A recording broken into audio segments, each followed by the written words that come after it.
Pribadi Hebat. Karya Profesor Dr. Hamka. Bab 1. Pribadi. Seringkali kita membicarakan orang yang kita cintai atau hormati atau yang telah berpisah dengan kita. Kita ingat segala kebaikannya dan tidak ketinggalan juga kita membicarakan kelemahannya.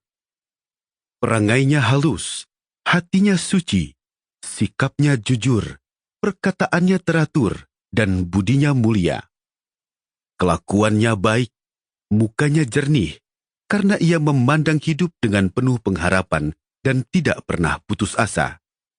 Apa yang diyakininya, itulah yang dikatakannya. Dan apa yang dikatakannya, itulah yang diyakininya. Karena itu, kita mengambil kesimpulan bahwa dia seorang budiman. Dia cerdas, akalnya tajam, buah pikirannya baik, dan ia pun cepat mengambil kesimpulan. Terang otaknya, luas pandangannya, dan jauh tiliknya. Karena itu, kita katakan bahwa ia cerdas. Dia suka bergaul, suka menolong, tidak menyisih dari masyarakat, tidak memikirkan kepentingan diri sendiri atau keluarganya saja, tidak gila pangkat, mengerti kedudukan orang lain, dan merasa dirinya ikut dalam kedudukan itu. Hormat kepada yang tua, kasih kepada yang muda, pandai bergaul, pandai berkawan. Kita gelarilah dia dengan gelar orang masyarakat. Tubuhnya sehat, mukanya berseri-seri karena kesehatan tubuh dan jiwanya. Pakaiannya bersih karena kebersihan hatinya. Dia gemar olahraga untuk kesehatan tubuh, dan dia suka musik untuk kesehatan batin. Kita namai dia orang sehat. Pemahamannya luas, penyelidikannya dalam, bacaannya banyak. Karena itu, banyak yang diketahuinya sehingga dia tidak merasa canggung dalam pergaulan dengan segala lapisan. Oleh karena ada pengetahuannya dalam suatu hal, dia bertanggung jawab.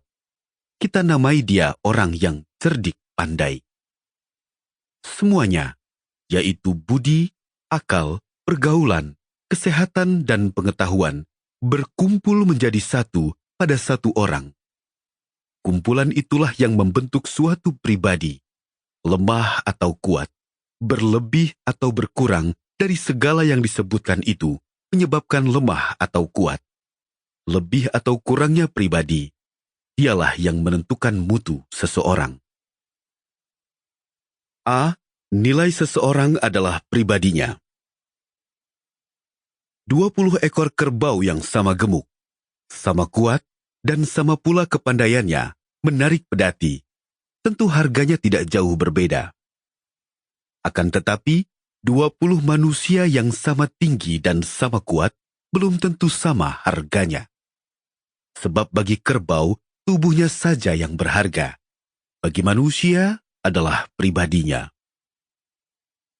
Orang yang berilmu saja, walaupun ia sangat ahli dalam satu bidang, belum tentu berharga dan belum tentu memperoleh kekayaan dalam hidup, apabila sekiranya bahan pribadinya yang lain tidak lengkap atau tidak kuat, terutama budi dan akhlak.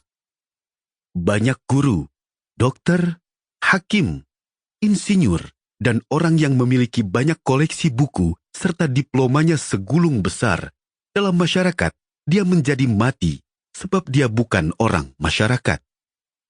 Hidupnya hanya mementingkan diri sendiri dan diplomanya, hanya untuk mencari harta.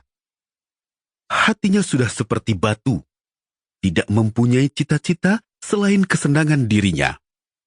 Pribadinya tidak kuat, karena ia bergerak bukan karena dorongan jiwa dan akal. Dan kepandaiannya yang banyak seringkali menimbulkan ketakutan, bukan menimbulkan keberanian untuk memasuki dan menjalani hidup. Jangan disangka bahwa pribadi yang besar dan kuat hanya semata-mata memakai sifat yang terpuji saja.